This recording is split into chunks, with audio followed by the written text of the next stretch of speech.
It's that time of the year again. Snow falling from the gray, gloomy sky. The sunlight is unable to penetrate because of how dense the clouds are.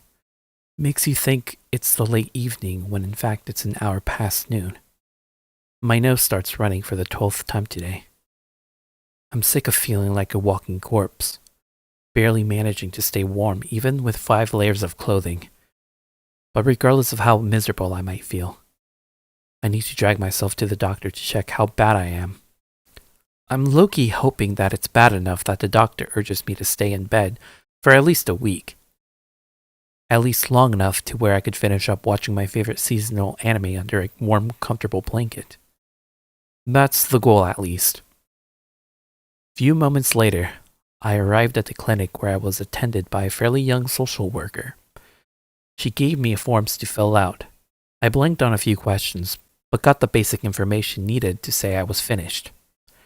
I turned it in, and with a nonchalant expression, she confirmed everything and told me it will be a few minutes before they call my name.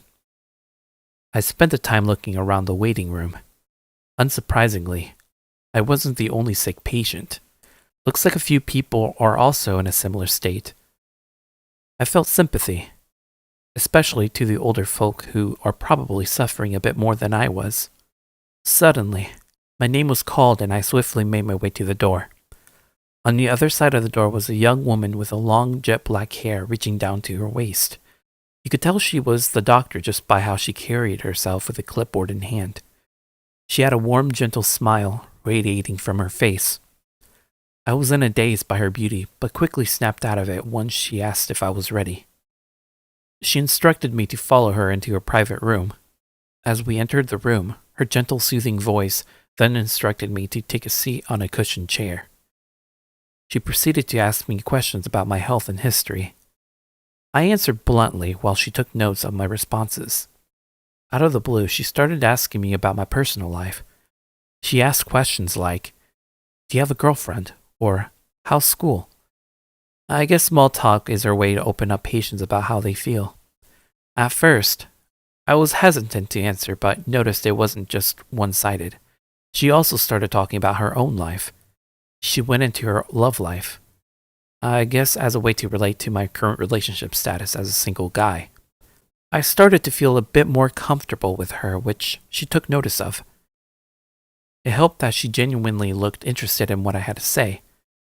I brought up my personal struggles of not being able to find that special someone in my life. I went into depth as to how I felt and why my urges to find that special someone is so strong. She reacted in sympathy, as though the words I spouted resonated with her own feelings about the subject. She confessed that she also felt the same. She was also looking for someone who could reciprocate those same feelings, but felt as though she wouldn't ever find that special someone after so many failed attempts. We both looked at each other and grinned at how much of a failure we were. So much so that we gave up on the thought of ever feeling love. After a moment of reflection, she changed the subject and went on with my checkup. It turned out I just needed some typical medicine and a week worth of rest. I was ecstatic, but also in serious thought. The conversation we had made me think of how bleak my love life will be for the rest of my life. Maybe I'm being overdramatic, but that's just how it feels at this moment. After giving me my prescription, she held me up saying that I should stop by before the end of the week so we can talk more. To my surprise, she seemed to enjoy talking to me. I promised her that I would and went on my merry way. I made my way home and kept seeing her face still fresh in my mind.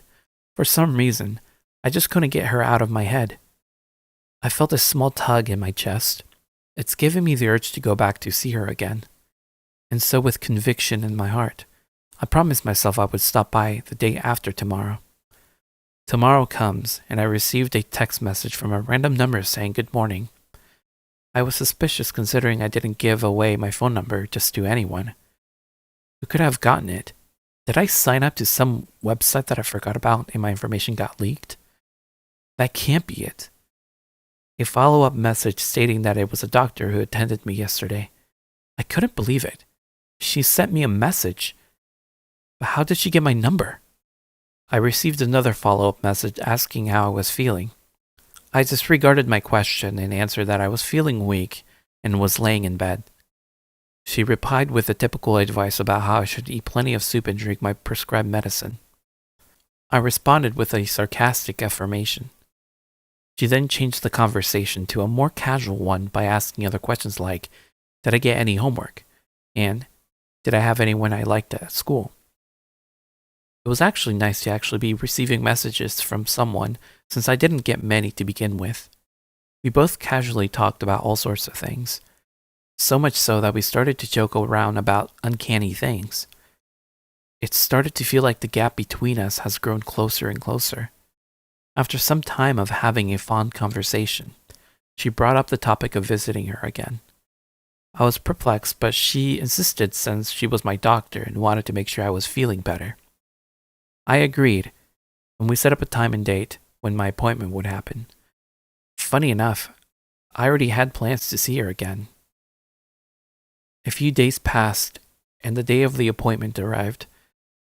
For some reason, I felt a bit more anxious than usual. I mean, this shouldn't be a big deal, but the fact that we exchange words not relating to my health makes this upcoming interaction different. I was pretty optimistic about today, and had hopes that we would close this gap between us.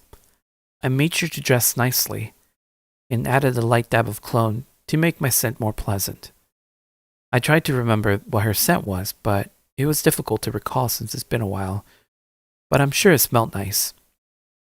I arrived at the doctor's office and told the front desk lady that I had an appointment for today. She confirmed and told me that the doctor will be with me in a few.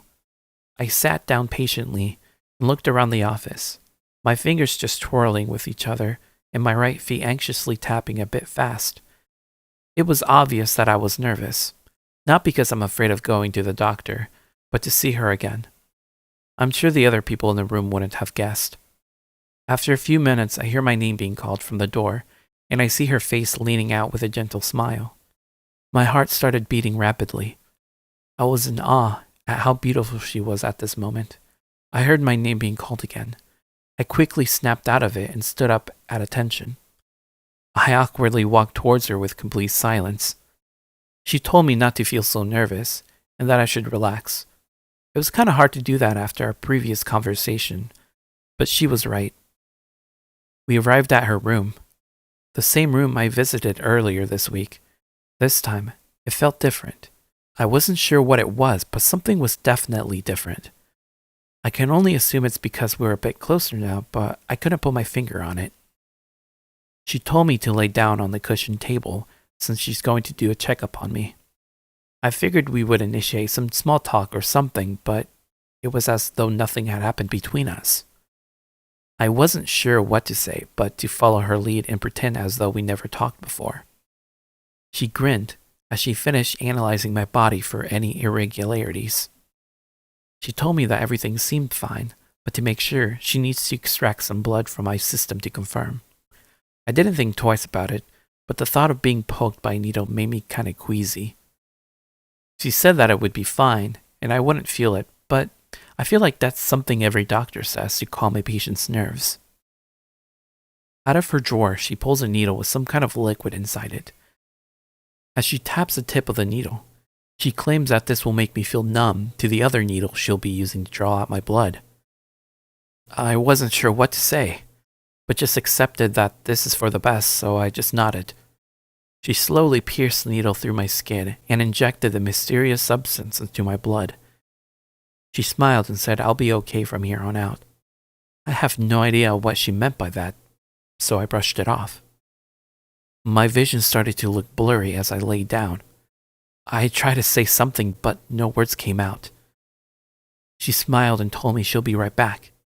I just laid there accepting the situation as my vision turned darker and darker. I wake up to the sound of an alarm. I started to panic since it was so dark. I couldn't see, but I could feel a rope tying me down to a bed. Where am I? What happened? I thought I was still at the doctor's office. Suddenly, my questions stopped as I heard a familiar voice whispering from the left ear.